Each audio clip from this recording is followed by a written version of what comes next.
Namaste. Today's topic is, you are a member of the choice makers, which means you can choose to be happy. Your choice-making ability is inviolate. You can make a choice about how you feel about anything or anyone. No one can take that choice-making ability away from you. As long as you are self-aware, you make choices. So, you can choose to be happy. One of the distinguishing marks of a human being, you, is the ability to make choices. We humans are the choice makers. Yes, it does appear that other animals like household dogs and cats do make choices. They can choose, it seems, to eat or not eat. They can choose, it seems, to do their business in appropriate places within the house. It even seems to some domestic cat owners that when their cat is angry with them, they choose to demonstrate that anger by defecating on good, clean carpet. Most everything else, however, in a dog's or cat's life seems to be made up of responses to stimuli. A dog barks, for example, when someone knocks at the door.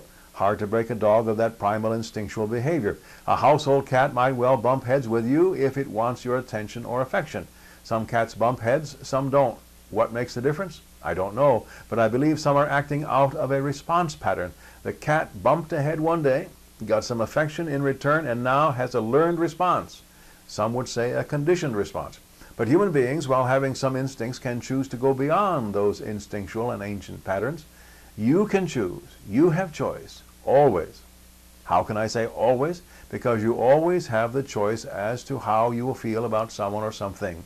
Truly, you don't always get to choose between two or more options. Sometimes there is no choice but to take what is presented to you. That is a fact.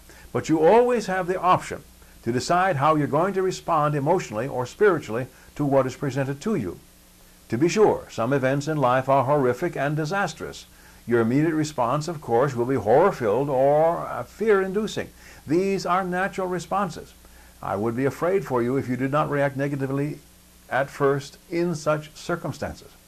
As the shock wears off, however, you can choose to react within yourself as you see fit. I know you want to say to me that it is easy for me to say this whilst I sit in front of this camera and say these words. Nothing is dreadful, nothing dreadful is happening to me. You are correct. But I have been where others have been, faced with situations and people which are frightening, to say the least. I know you can change your mind. I know you can choose to respond as you wish to respond. You can turn a negative into a positive. This is not Pollyanna-ish. I know real tragedies happen to real people. Perhaps they even happened to you. The point is that I have seen in my own life and in the lives of countless others how they have turned their thinking around and sought the good and affirmative from the most devastating events and people. You continuously and always have the possibility of choosing your way of thinking and therefore of mentally and spiritually responding to events in your life. What do you choose? Now that you know you have the choice, what choice will you make? I encourage you to constantly choose the positive. When you continually choose happiness, you will, of course, be the better for it. How can you choose happiness in the middle of tragedy or loss? You make the choice.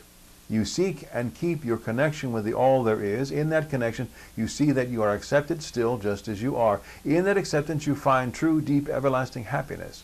So, no matter what is happening in your outer world, you can be happy.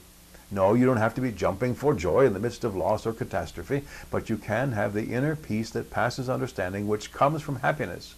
Choose right now and constantly to be happy. May you and all sentient beings know happiness and the root of happiness. Namaste.